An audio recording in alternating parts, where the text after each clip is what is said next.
we have to stop the people them who are controlling our thoughts. You are not controlling your own thoughts, right? You have the TV that is controlling, and TV is something that continues to steal your time.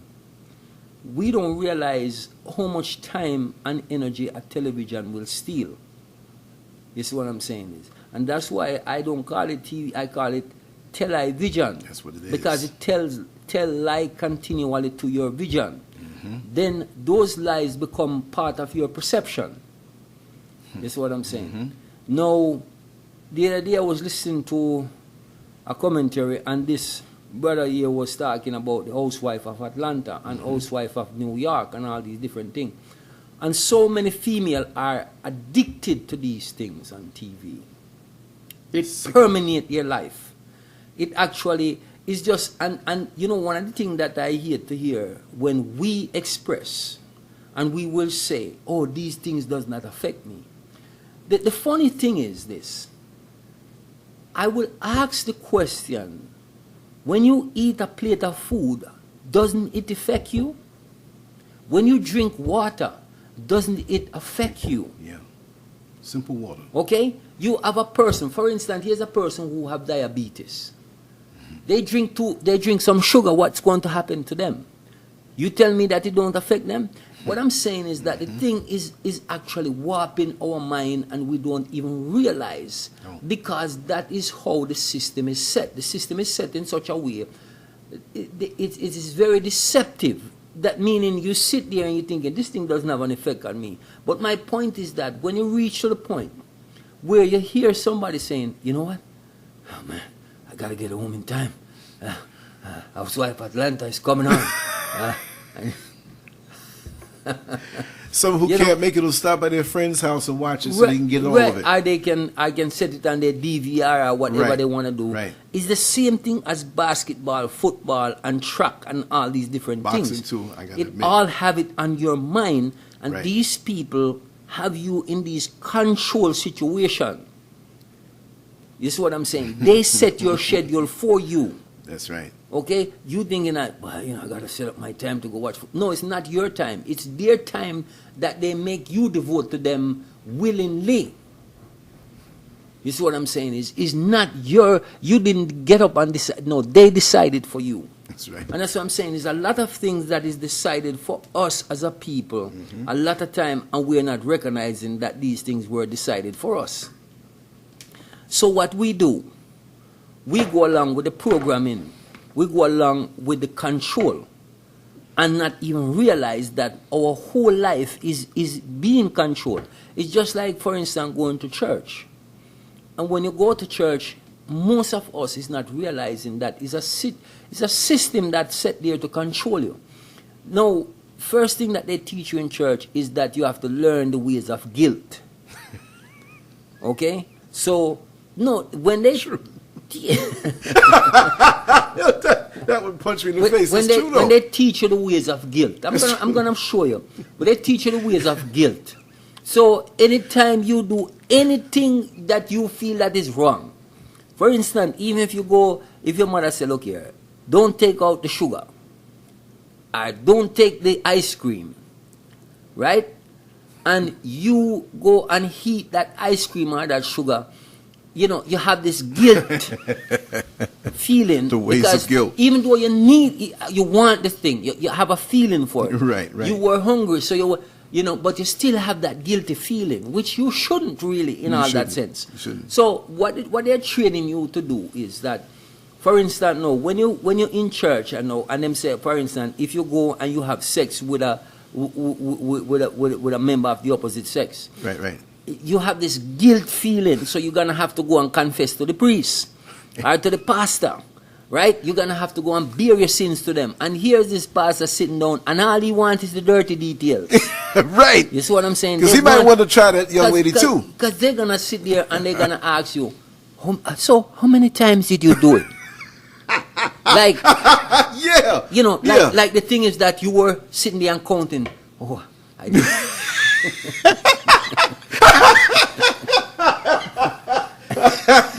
And where did this happen? You know, where did it happen? And how many times did it happen? And what did she do? Particular place? How did she do it? And so they want all of these glory details about your sex life. You see what I'm saying? Right. So what I'm saying is that they teach, and so now you in yourself, you condemn yourself already. Because it's no God that is condemning you. Right. It's a system that was created by the same system that you are living under. But this part of it is called religion. Right. So now you have this guilty feeling, right? And so everything about sex, as long as you're not married, is dirty. Right? And everything about sex is offensive. Next thing you know, so the same pastor that you confessing to, sleeping with 10 of the church sisters. Because he knows. You see what I'm saying is? So, because these people know that they have the minds of the people under full control. Right. They know that when you bring in your tithes and your offering, just like when they preach your money out of your pocket so that they can get rich, it ain't no different. Because this is what I'm saying is, when they tell you now, bring in all the 10 parts into the storehouse of the Lord, right? So if you go to church and you sit in your seat and everybody else is dropping money in the collection plate, you're going to feel guilty. You see the setup? You're going to feel guilty. You're not going to sit there and, sure, I don't have no time for this bullshit. Right. You're not going to say that, because the fact is that, boy, God is watching and God knows all things. And if you and your church brothers and sisters know all things too, because they are sitting there and seeing you that you're not dropping, and so then the conversation pursue where even these same people, that's right, the same people that you're dealing with, they go, sister so and so that was sitting side of you, or brother so and so, didn't know that brother Lance didn't drop no tithes and offering this Saturday. I wonder what's going on with him, right? And that's what I'm saying is, so then you know that the way that these people, the things that these people are doing. So if you don't learn or step out of that place that you are, in order for you to think and see, you see what I'm saying is, because if you go back, so I tell our people, go back before enslavement, and when these people came into Kemet, they destroy all of the libraries, they destroy all of the books, they destroy a lot of the writings and the records. Basically, so you don't have a lot of these things unless you decide to travel to Kemet, and then you go there and you see all the hieroglyphics and all these different things. And how many of us and a lot of us don't have the money, and they know that. Or the interest. The vast, the great thing is that even though these people sit down and they plan all of these things, because they plan to have black people into slavery, in a perpetual enslavement. Now, it comes to the point now where black people are being set free because their ancestors are awakening their minds. And a spiritual awakening is taking place, because now more of us, even some of us who did not want to declare that we are Africans, are realizing now it is coming to the full circle where we are seeing it and saying it, that we are Africans, and because this is who we are. Now, when I sit down and I see even some people that used to talk about how their own black people are lazy and their own black people are this and that and the other. Now, the other day I was watching, and I tell you his name, Steve Harvey, for instance. Oh, man. He went to Ghana the other day. I ain't got nothing to do with no slavery. I don't know nothing about no slavery. But that's what I'm saying. Look at this. Once these people put their foot up your behind, because he was on all these network and he was catering to white America, he was catering to white supremacy, he was doing their dirty work. I don't give a damn about no slavery. That's what it was he said. Right. Yeah. And so what I'm saying now, once you look at the whole situation now, where they give him the boot, so to speak, or as some people call it, the nigger wake-up call, he find himself in Ghana talking about this is home. And how long he wanted to do this. Why you wait until now? Why you didn't do this all these years when you have when you have a run-in with the American agenda?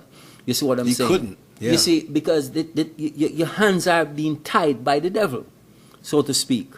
You see what I'm saying? The devil you let yourself become part of that devil, That's so right. to speak, That's because right. no one can make you into a devil. You have to make yourself into that. Mm-hmm. So that's why I said to people, we have to start to think for ourselves, because one of the things that we see and have to realize, when you come to this place, because you come to the realization that you have been tricked, that somebody was telling you that you have a God up in the sky to answer to, or you have a Jesus in the sky to answer to. These both people, because they said nobody can come to the Father except through the Son. Now, when you come to an awakening and realizing that no such thing exists, your connection with the divine is always there, and it's always intact, because there's no way to separate yourself from the divine.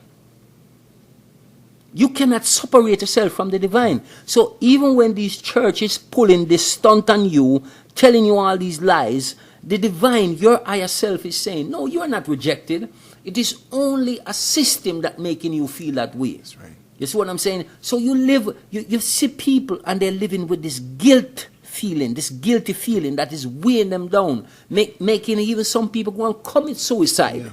You see what I'm saying is people go and commit suicides when these things happen. That's true. Because the fact is that the church or the religion demonize them in such a way that they can't live with themselves. That's true. So you have to find yourself in that place where you start to listen to your higher self, because your higher self is going to lead you and show you the way. Right. The way of us as a people, as African people, is the way of spirituality. It is not the way of Christianity. It is not the way of religion. It is dealing with pure spirituality. And that's why it says, when we come to our higher spiritual self, what is going to do for you? It is going to free you from all of these things, these brainwash that you have, that they have placed upon you. Because that's basically what happened. It's a brainwash. So it's a constant brainwashing that take you to this place. So what you have to do now, you have to do a reverse. You have to do a reverse. Just like if a person eat and them get overweight and reach to a certain point, the person realize, what do I have to do in order to change my situation? That's right. I have to come now and say, okay, I have to make peace with food, so to speak, Right. because this is going to destroy me. So what do you do now? You move away from all of those people and the things that is causing you to feel bogged down and that you can't get up from underneath it. So you have to free your own mind. Yes. I can sit here and tell you, say, listen, you watch what you eat, watch what you drink. No, but until you It comes within. come from that place within right. yourself and decide for yourself, because at the end of the day, you are the decider. Yeah. In every situation, you are the decider. It is no God in the sky, or it is no Jesus in the Right, sky right. that is the decider. You are the decider. You decide how much to eat, when to eat, and what not to eat. You are the decider. Just like you are the decider, am I going to take a bath tonight or a shower, or am I not going to? It is no God or no Jesus telling you, or no devil deciding that for you. That's right. It is you who are making these decisions. Consciously, Yes. you are making these decisions to say, okay, am I going to go to work today? Why do I need to go to work? It is not Jesus making those decisions. Those are conscious decisions. Right. You decide, am I going to church? Are you're saying to yourself, I don't feel like going to church, I'm tired. But because you learn this guilt, you say, oh, I'm going to go to church. I don't feel, I'm tired, but, God is not going to like it. He's not going to be pleased. Right. But if you are a reasonable person of any kind, you're going to realize that the divine, which is part of you, which is connected to you, is not going to do that to you. Why would you be tired? Okay? Just like, for instance, you hear this man say, all right, this man with him say name Jesus. Him say, if you have a horse and it fall into a pit, or a mule on a Sabbath, wouldn't you go and pick it out? You see, the fact is that now you're going to go and take that horse out of that pit, because the fact is that you don't want to stay down there and die. Right. Right? That is your invest. So if you feel tired and your body saying to you, lay down and rest, but on the other hand, guilt is saying to you, the demon by the name of guilt is saying to you, you must go to church today, because if you don't go to church today, you're going to be punished. That's what I'm saying. You're thinking right. So, all of these things, religion is a control mechanism. We are living underneath that system. Once we come out from underneath that system, then religion have no longer control over you. So this thing about doing right or wrong is basically come down to what you as an individual, what your higher self is telling you, that this is right or this is wrong. That is have to be your leading, is your higher self. It is not any religion. It is not any man. It is not any Bible. It is what your higher self is telling you. That's why I said no answer come from outside of a man. Right. The answer come from within. Within. Everything. But because we were separated from ourselves, we always looking to somebody else for the answer. And that's why we keep looking to somebody to come out of the sky and rescue us from these people who have done all this damage to us as a people. So we have to find ourselves in a space and time where these things does not affect our thinking anymore. So until us as African people release ourselves from the bondage that we have been put under, nothing is going to change. But as I often say, it is good to be living in a space and time where us as African people start to recognize, by means of our ancestors and the Great Awakening, we are seeing that all of these things, a great deal of us are seeing that these things that came across us is a wrong way of thinking. And we didn't come up with these ways of thinking. We didn't come up with this by any means. A people come up and strategize how to control the minds of black people. You have to be able to, you see, look at it this way. If you realize that here's the people that are really the true, what one would call as the divine, or one would call the gods of the planet, so to speak, the people who done all the creative things on the planet. What's the best way to get on top of these people?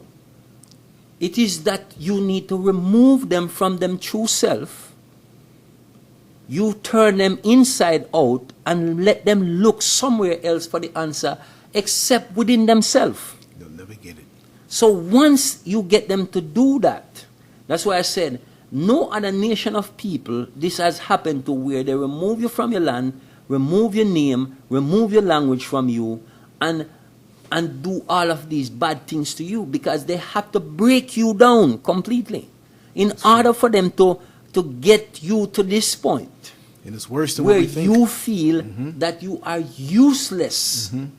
Because a great day, sometimes when you talk to our people, you see, and this is where the rubber meet the road. Sometimes when you talk to our people, they will say, "Oh, I don't feel, I love myself." But when you start to talk to them and ask them questions, and you see, just watch what they do.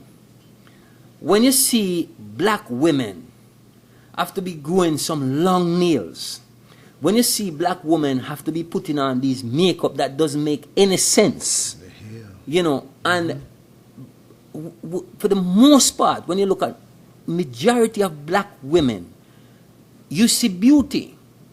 You remove all that makeup and that garbage that they are taking and putting on themselves. Remove that from them. Remove all the false ears, the false hair that they're putting on. You know, some of it look like rope. You know, some of it look like plastic rope. But if they remove those things from themselves, but because a society and a culture has done this to them, okay? And I don't even call it a culture. I call it what word do you find to call these people that has committed this atrocity against another people? Vampires. It is very disheartening to when you come to this place to see how these people have sat down and strategized all of these things to do to black people. And up till this very day now, you have black people that are defending these same people that has done the enslavement to you. And everything that we jump in and we say, we nothing. Okay? We nothing. That's right. Because it was no we under enslavement. It was us as a people, as a nation under enslavement. So the thing is that even sometimes when I sit down and I listen and I hear African leaders, and I hear some of these African leaders and they will say, oh, you know, the Europeans, we have good relationship. No, you don't. No. You don't have a good relationship. It's like you having a marriage where every day you beat your wife, your husband beating you or your wife beating you. You know, see it, and it's always quarrel and fight and fuss. No peace. What I'm saying is the relationship between Africa and the European has been a bad relationship from the very start. Beyond bad. Okay? It's never been a good relationship between Europeans and Africans. Africans have the resource. Africans have all the wealth. These people, they enslave your people, take them, remove them from your land, and yes, some of Africa's leaders have contributed to this. Right. We cannot get away from that or get around that, but they have contributed to these things. But what I'm saying is now, instead of when you look at African leaders over the centuries and over the decades, have they contributed to the upliftment of African people? No. It's very few and far between African leaders has contributed to the upliftment of African people. When you travel to Africa and go to all these different places, if you did have a man like Kwame Nkrumah around, It was a wrap. right? And man like Haile Selassie, because their thinking was to revolutionize Africa, was to bring Africa to the place where Africa say, okay, we are one people, we are one block. The same thing that Muammar Gaddafi tried to do for Africa. Muammar Gaddafi decides, okay, African leaders, listen up. I'm going to help you to free yourself from underneath this bondage. And these same people again, these European, they use one man called Barack Obama and one woman called Hillary Clinton to destroy Muammar Gaddafi. Because his intention for Africa was a good intention. And that's what I said. People will say, oh, you know, you're talking bad about Obama. Obama has never been good for black people or African people. Okay? Show me what Obama in all these years, what policy did he made for Africa and African people when he served his 2 terms. Show me, he's going to tell me that, oh, I wasn't just a black president. No, you was a president. You was a president and you had the will to do something. But no policy that he had towards Africa was a good policy. There was no policy that he has towards the Caribbean, which he know that majority of the Caribbean islands are black people living there. So he didn't have no good policy for them. What he did, this is under Obama administration, that all of the things that you see happening in the Caribbean now, like even Caribbean people sending money to their family, it's difficult sometimes to send money to your family in the Caribbean because everything they are telling you, oh, you know, because of terrorists. There is no terrorists in the Caribbean. There is no terrorists there. There's no, poor people don't care about terrorism. They're being terrorized. You see what I'm saying? But exactly. The people that is running the system are the terrorists. The people that are running the system is the terrorists because they are terrorizing the life of poor people. They are terrorizing the life of black people. They're terrorizing the life of African people. That's what they have done. And they cannot disprove that they have done that. That's right. You see what I'm saying? So we have to come to this place and point. That's why I said when I even hear some of our own people like defending these policy that these people putting in place, these people have no good policy towards anything black. And until you come to that space and point where you can say, okay, we as African people must come together as one people. Okay? We must direct our fear as this is the motherland, this is who we want to do business with, this is who we want to make sure that we are building this place because we are Africans. And until we start to decide, just like everybody else in their nation, Because, as I said oftentimes, a lot of us as Africans that were born in Jamaica, and a lot of us want to have some claim to European descendants, because a lot of these Europeans rape your ancestors back in those days. It was no free sex, okay? It was no free sex. It was no kumbaya business that was taking place. So the reality is that here is the situation where we need to sit down and analyze these things and say, okay, yeah, you know, you might be this way or that way. How did it become this way? And we know throughout the system and throughout the space and time that these people have done a lot of things to our people. So it is for us to come to the point and the realization and say, yes, this is what happened. So what I need to do, I need to claim my Africanness, because that is my root. Your root is not European. Your root is African. You look in the mirror, what do you see? An African. Right. But, you know, as I said, I'm an African that was born in Jamaica. The thing is, when I see the Chinaman in Jamaica that was born there, he said he's a Chinaman. He don't deny he's Chinese. You don't see a Japanese. If you have a so-called Jew that were born in Jamaica, he claims his Jewishness. That's right. Only us as a people are not claiming our right to inheritance. That's right.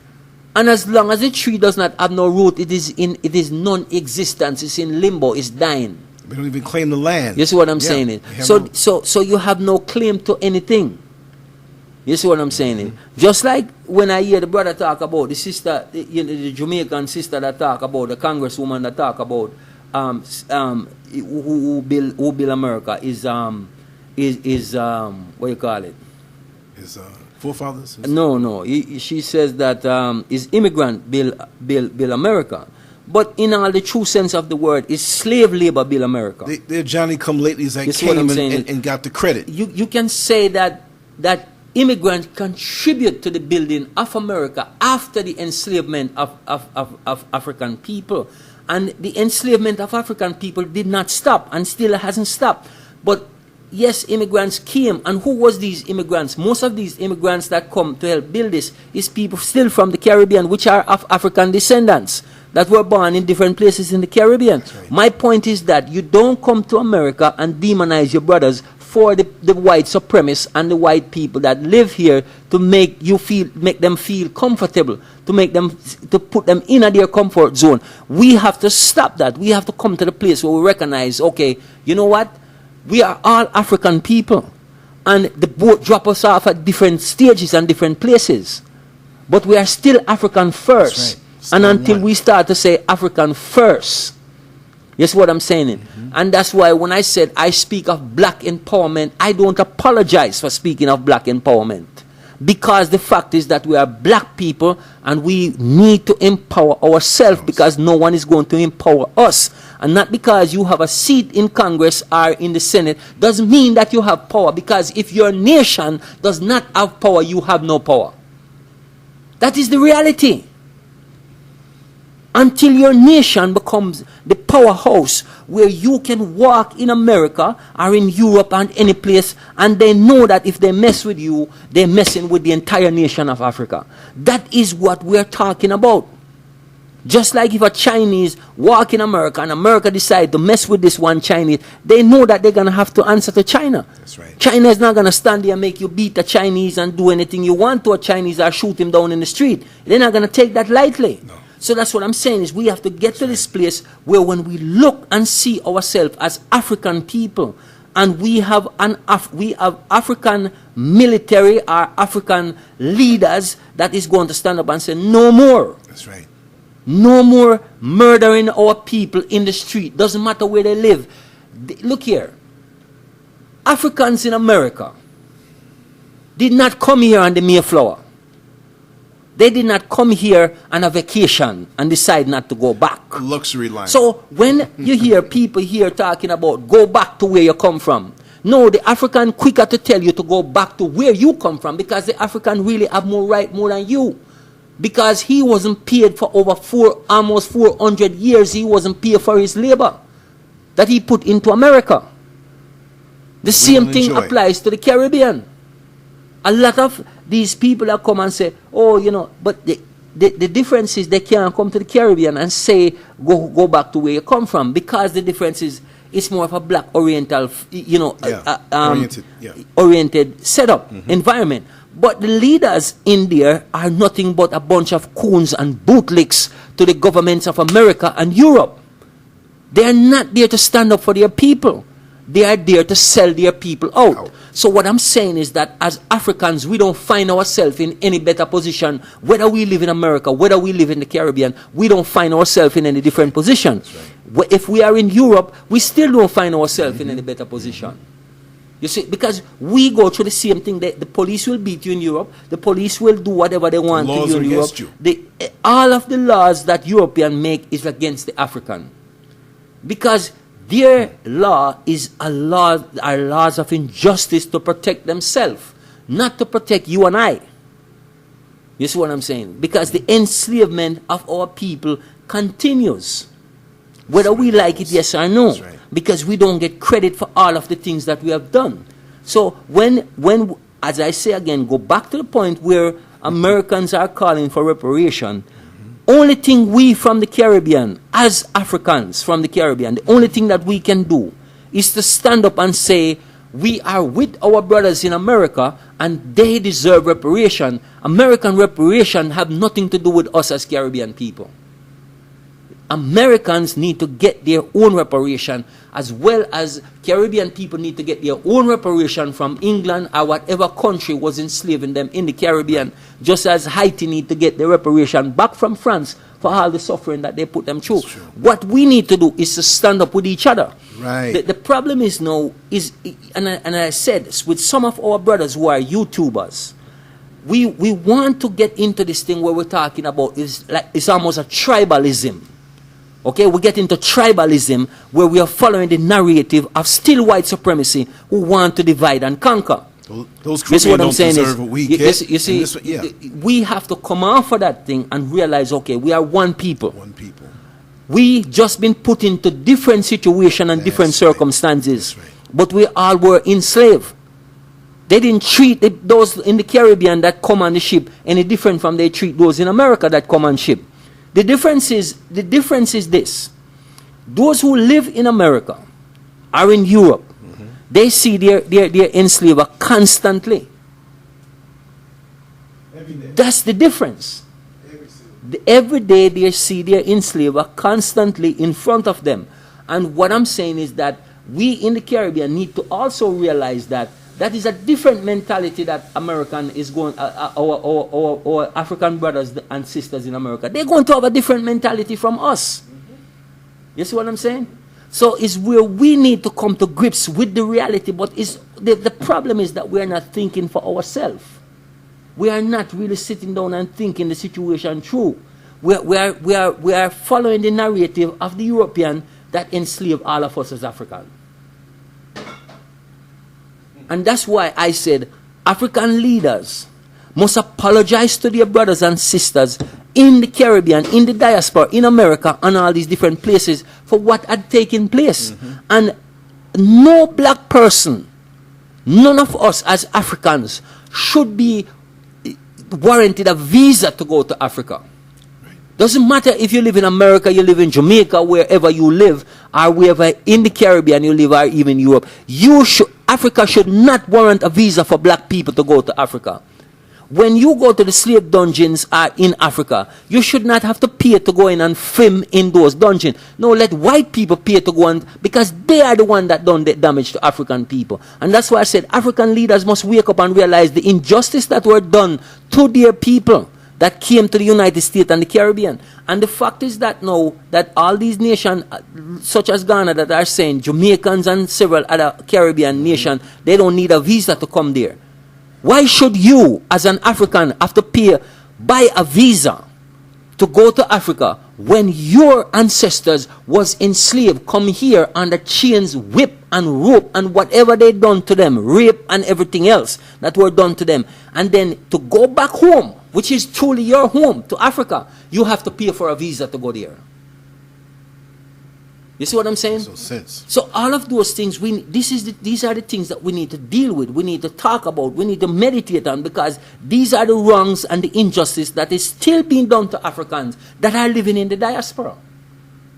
You see what I'm saying? You should be able to go any place in Africa without a visa, because the fact is that you are an African, and this is what African leaders must deal with. Right. And also our African brothers and sisters, they must deal with this, because they must realize that we didn't come here voluntarily. We did not come to this side of the world voluntarily. So the fact is that we as Africans want to go back home, whether we are going to live there or we're going to, there should be no pressure. That's right. There should be no pressure on your brothers and sisters. Oh, you got to have this visa, and if you don't have this special visa, what are you going to do with them? What are you going to do with them? You're going to just throw them out? What are you going to tell them? Say, listen, this is not where you belong?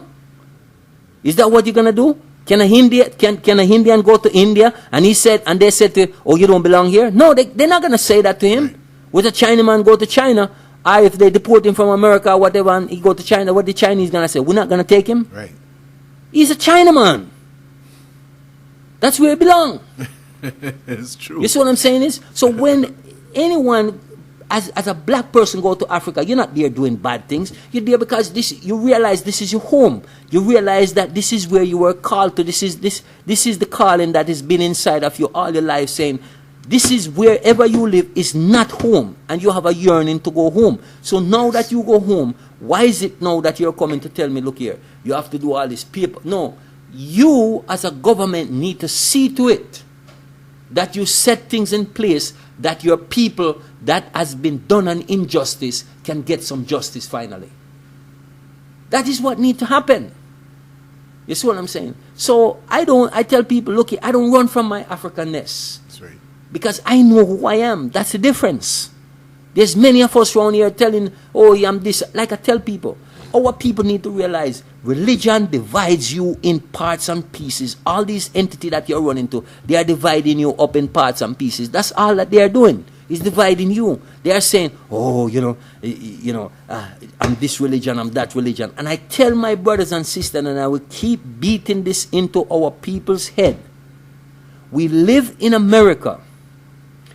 The fact is that we live here. And as I said, what do we have in common? It is not religion. It is blackness that we have in common. And when I say any Hebrew Israelites or whoever always coming on these videos and talking a bunch of crap, when the police stop you on the street, they don't ask you if you're an Hebrew Israelite, if you're a Seventh-day Adventist, you're a Jehovah's Witness, you're a Catholic or Muslim or whatever. They don't ask you those questions. They put on some lick on your behind, or they put a bullet in you, and they don't care what religion you belong to. That's right. Because it has nothing to do with your condition that you find yourself in. See that? So what I'm saying is that you must first recognize who you are first. First, you are African. And do not tell me that I'm not African, I wasn't born in Africa. Okay? The Chinaman does not say that I'm not a Chinaman because he wasn't born in China. The fact is that we must recognize, like I said, whether your parents came here before enslavement or your great-great-grandparents came here way before enslavement, it does not matter. Where did they come from? Where did they come from? As Malcolm X says, we didn't land on Plymouth Rock. Plymouth Rock landed on us. You see what I'm saying? That's right. We have to get real. We have to, as I often say, look here, you know what I respect, and I respect this about Martin Luther King when he realized, as he said, I led my people into a burning house. That is what he talked about, integration. Integration destroyed the black community, because before that happened, before integration happened, black people was more together. Right here in America. Right. But once this integration thing take place, what happened? It destroyed the fabric of what black society was building. Businesses, families. This is what I'm saying. Yeah. It destroyed that fabric. The fact is that as African people, if we are allowed to develop ourselves, we must grow. Right. Because grow. when we look at our people, are some of the most talented people in the world. The most talented people in the world are African people. Everybody else is copying and duplicating and stealing African people ability, their minds to think and to do. You see what I'm saying is we are people of nature. That's right. And once you look at an African and see how he moves along with nature, you realize what he is, that he is the divine. He's part of that divine, what we are talking about, who has brought all things into existence. You see what I'm saying? So you know, that's what I'm saying. These people who was enslaved you, they know that you are part of the divine and that they are not. That's right. That's why they do it the way they did. And if they can prove otherwise and show me otherwise, then come to the table and sit and talk about it. Why did you take an African and say, okay, your name is not Kunto Kinte anymore. Or your name is not Kojo. Your name is this. Right. Your name is Paul, Peter, John, James. What the hell does James mean? What the hell does this mean? It doesn't have any meaning to it. Doesn't have any meaning to it. To us. Doesn't mean anything to an African. An African walking around with some names and they look at their name and they, what the hell does this mean? You know what I'm saying? Right. You say, okay, an African is a McMahon or he's a Thompson or whatever. What the hell does that mean? What? No, you see what I'm saying? Right. It is only that these people give you a name to control you and to make it easy for them to control you. Right. Because they know within your name, if you were developed as an African, within your name is your power. Within your name, within your language is where your power, and that is why when you know for sure who you are, right? Just like it's not just in America and the Caribbean that they do this, but even in Africa, most Africans do not have the true value of their name. They do not appreciate the full value of their name. They more appreciate that when you ask them, what's your name? James. No, you're not. Your name is not James. Why do you use James? Right. Well, that's the name that they give me. That's the name that, I was registering. But what is your African name? Right. And so when they tell you the African name, it's like they're thinking, why this brother is interested in my African name? You see, you're interested in one name, and that name is Jesus. But I tell black people, I tell African people, I say, look here, you are the only people really, when you think of it, you see so much Mexican and so much Spanish people. What's your name? Jesus. Jesus. That's what it means. Then how come you don't name your child Jesus? Right. Jesus. Right. Because to you that name is so, out of this world that you're not worthy for. You can't name your child Jesus or Jesus. You see what I'm saying? You see, sit down and look at these things. Right. So, but why? So you're telling me that Spanish-speaking people who speak Spanish, they find it where they can name their children because to them, Jesus should be a good person, so I want to name my son Jesus. Right. You see what I'm saying? But the fact is that, again, is because of the deception and the confusion that you find yourself in. You see what I'm saying? Because, again, these people that we are talking about that you are so attached to never existed. They are non-existent. That's right. Once you come to that place and realize that these people are these things that is affecting you, you need to change your way of thinking as regards these things, because you need to start to think for yourself. One of the things that I learned over the years, your self-development is very, very important. Big time. Right? So when you develop yourself, then the questioning becomes less and less. Because the fact is now you start to realize what life is really all about. So I don't need to ask all these questions. Who is God? What is God? Where does this God come from? And all these different things. And who is this Jesus? And all of these different things. And I realize that I don't need to go and confess no sins to any man. Nobody. You see what I'm saying? Nobody. And I realized that there was no sin that I was born in any sin and shaped in any iniquity. Okay? And Adam and Eve, this so-called Adam and Eve have nothing to do with me. Right. What I'm saying is that my development, my walk, my journey on this plane start when I came through my mother's womb. You see what I'm saying? That is where my journey began. That was my earthly, my fleshly creation on here. So I committed no sin. And I don't need to go down on my knees every day and talking about some sins that I have committed. What sin I have committed? To a next man. Exactly. But my point is that I am enjoying living in the flesh. Mm-hmm. And once I recognize the flesh and what I must do in the flesh to master the flesh, then that is my purpose. That's right. So I'm serving my purpose that that the divine put me here to serve. I'm not interested in all of these other things that these people have to control the minds of our people. Speed bumps. So it's for us to recognize, and as I said, once you recognize what is going on and come to the place where you can say, you know what? This does not make, it never make any sense, and it does not, no matter how I try to make sense of it, it does not make any sense. So I got to let it go. Mm-hmm. So once you let it go, then guess what? It's all over. It's all over. Because the deception is done. Crazy.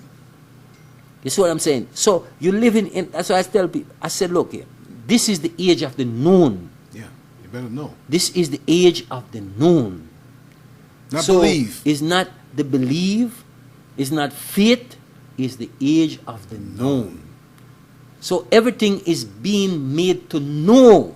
Revealed. It is up to you if you want to get it revealed to you, are you going to ignore it? Because a lot of us, even though things are being revealed to us, even though this whole ability is opening up to us as African people, we reject it a lot of times. Yep. You see what I'm saying? It's because we're like, man, I don't know about this stuff yet. Something don't feel right with me.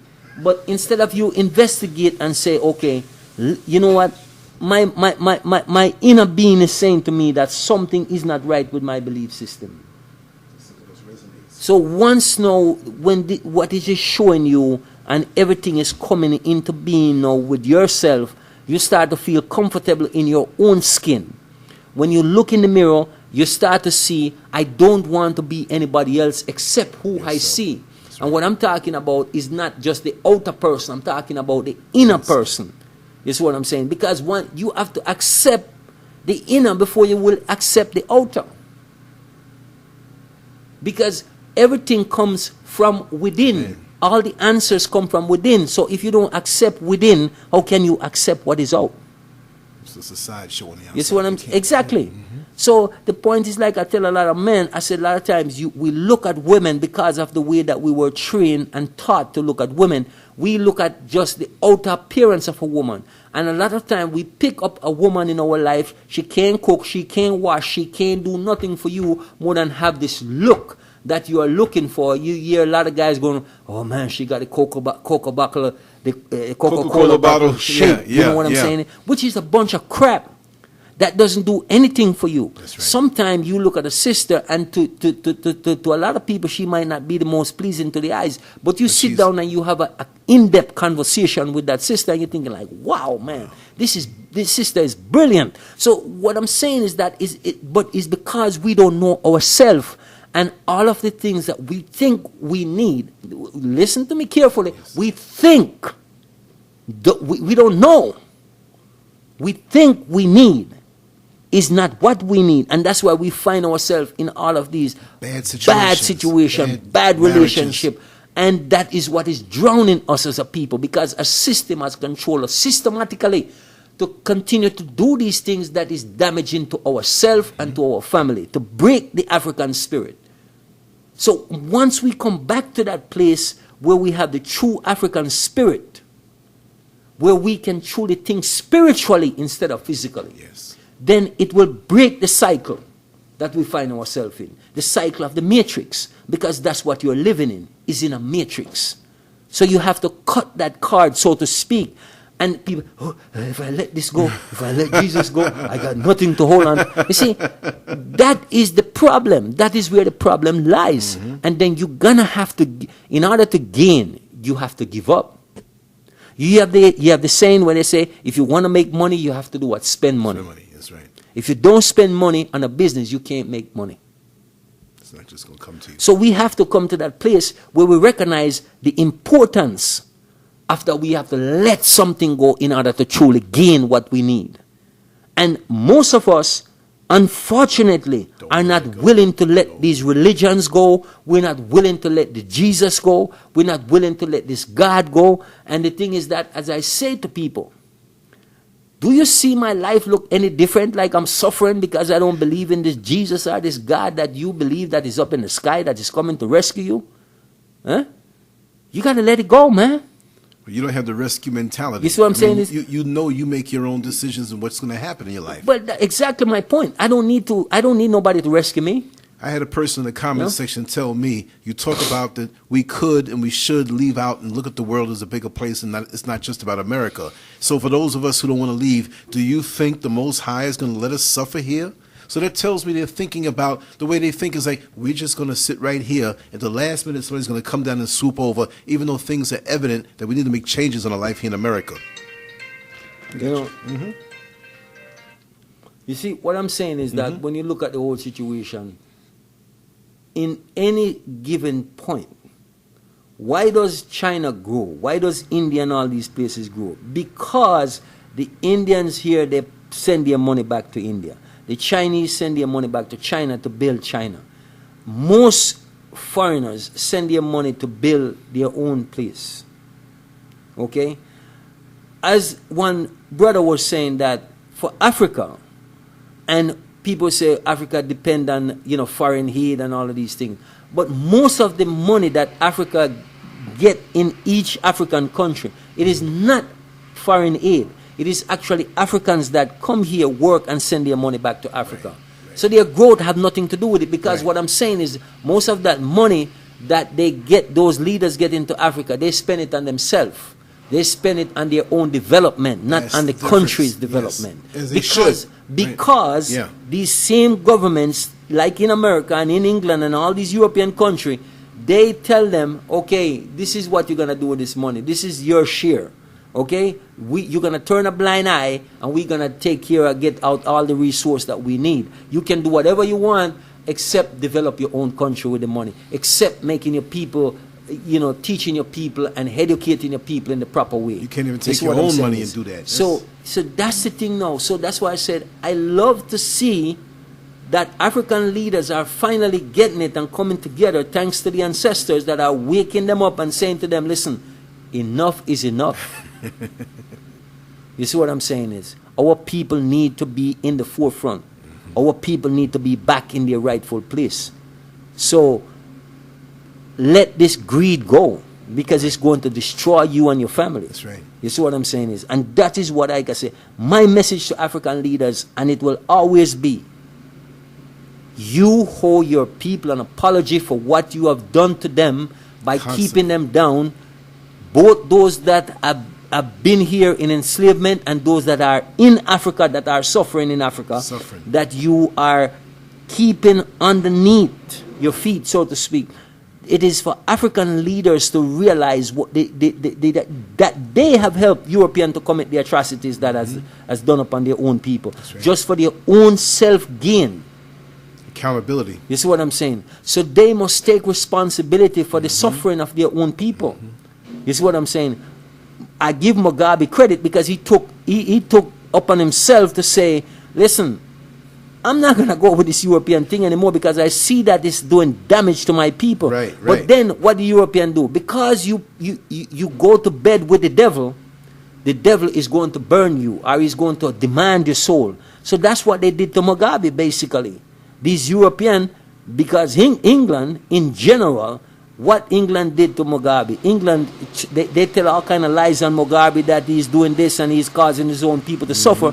But they didn't tell you that there is the embargo that they're putting on them, shutting and pulling all the money out of the banks in Zimbabwe. Why Zimbabwe couldn't grow? They thought, oh yeah, these people don't know nothing about farming. Who was doing the farming? It wasn't these Europeans. They only commandeered to stand over the African with a whip as usual. That's right. But the Africans were doing the farming. So the African could have taken over Zimbabwe and farmed the land and be successful if the European did not decide to do all these things. So every time somebody go against the grain, they demonize them. That's what they are famous for. That's what the media is for. They demonize Gaddafi. Right. They demonize Kwame Nkrumah. They demonize whoever is there to see that balance and justice come to African people. They demonize them. Right. So what I'm saying is that we got to start to look on both sides of the coin. Instead of look, we jump on the bandwagon all the time. America say, oh, this is a bad leader. CNN says it, we got to believe it. What determines that he's a bad leader? Because he decided he's not going to go with your way of doing things and the way of thinking anymore? You see, that's what you have to do. You have to tell them, listen, go to hell. You see what I'm saying? Go to the hell that you create. That's right. The hell that you create for us as a people right. for the longest time, you now need to go there yourself. Yeah. That's what we got to do. And that's the only way we will get things straight. You see, is compromise. Come to that place where we as African people learn to develop each other, learn to trust each other, and stop letting the European in our business and making them feel like without them we can't make any decision for ourselves. That's it right there. That's the reality. You see what I'm saying? Because every time I see an African doing things, they have to get a European involved to feel like they are making a justification. No. You got to come to the point where you say enough is enough, because we have the ability to do all these things. We have done great things before these people ever even come into existence. So the fact is that why now you because you don't know yourself, and that tells you that you don't know yourself. Mm-hmm. If you know yourself and realize what your capability is, right. I don't need a white person to validate my worth. I don't need it to validate my worth. I know my worth. That's right. I got the confidence within myself that I know my worth. And what I worth, you can't take away. And my confidence that I have within me, you cannot take it away. That's right. You see what I'm saying? And if you decide that you're going to starve me out by not giving me work, I create my own work. I can go and live wherever and do whatever. Right. So don't think it's because, if we don't give him no job, he's going to suffer. Yeah, that's wrong. You see what I'm saying is, because my point is that I know how right. to live. That's right. Okay? I know how to live, and that's what I tell everybody. Stop allowing people to dictate your terms to you. Stop allowing them to dictate your 9 to 5. Allow yourself to develop, because you have the ability to go places. You have the ability to develop your own world, but it's up to you to see your own self-worth. Yes. I don't need nobody to, I got to dignify him. No, I can dignify myself. I can decide for myself what is right and what is wrong. You see what I'm saying is, you can develop all these laws to enable me from doing, but I'm not going to let that stop me. Right. You're always going to find a way. You see what I'm saying is, I'm going to find a way to develop myself. That's right. And I'm going to show you that you can never stop me. You see what I'm saying is, you can try. Yeah. They're wasting their time. You see what I'm saying is, but my point is that until the divine says time for me to leave this plane, I am going to do everything to develop myself. That's right. You got a long time here. You see what I'm saying is, that's right. So I'm not afraid of death. I'm not afraid of life. I'm not afraid of neither. I'm not afraid of anything, because I already know that there's no such thing as death. So therefore, what is there to be fear? What is there to fear? Right. There's nothing to fear. You see what I'm saying is, so you get people in this fearful way of thinking. Oh man, I don't want to die. I don't want to, and that's again come from a place of religion. Yeah. Come from a place of the political system. Fear. To keep people in fear bound, and as long as they can keep you fearful, you're not gonna do. You see what I'm saying is, they know that if you black people, they're even afraid of flying. They're afraid of this. They're afraid of that. They're afraid of the other. It's nothing to fear. You just need to know who you are, right, and what your capability is. I'm not telling you that you need to go jump out a plane in the sky, because that is dumb. You see what I'm saying? I don't need to prove none of those things. Right. I don't need to have that on my bucket Run list. on the highway that I with need your to eyes go. closed. I need to go Exactly. jump and try to fly off Mount Everest. I don't need to do none of those things. I don't need to ski off a side of a mountain to prove anything. I don't need to prove none of those things. You see what I'm saying is, and I don't fear them neither. Right. But I don't need to do them. Right. You see what I'm saying is, You have work to do here. If it is a cause for me to do it that makes sense and that is going to contribute to something that is uplifting and upbuilding, then that's fine. Right. But for me just to say, oh, I'm going to prove to myself, I prove everything to myself already. Right. You see what I'm saying is? Jumping out of a plane, what is that going to prove? That I don't have fear? No, that is foolish. You see what I'm saying? If it is necessary and I'm in a plane and the plane is crashing and my only way out is to jump out, I'm going to jump. Don't think that I'm going to stand there and wait and think, oh, I wonder if. No, I'm going to, but it's just to show you. Right. You got to remove that fearful thinking from within yourself that you can develop yourself. That's right. That's the bottom line. That's right. And once you get to that place, then you know that everything is fine. You see what I'm saying? Is what you're thinking when you go to bed at night, when you wake up in the morning, your thoughts should be your own. Yeah. Own your thoughts. Own your feelings. Own your perception. Don't let no religion own it. Don't let no government own it. Own your own perception of life. Develop your own self. Your own self-worth must be developed within you. And I said to parents, just like the other day when I was talking to that sister, and that's something we're going to get into a little bit later, is to allow your children to develop themselves. It's very, very important. They know what's on the inside. They feel it. But, that's right. We'll catch you guys a little bit later. I'm going to do a little series. Maybe we have a few people call in and stuff like that. I love that. And it's been a while, so let's do something on a positive scale. When you're ready, brother.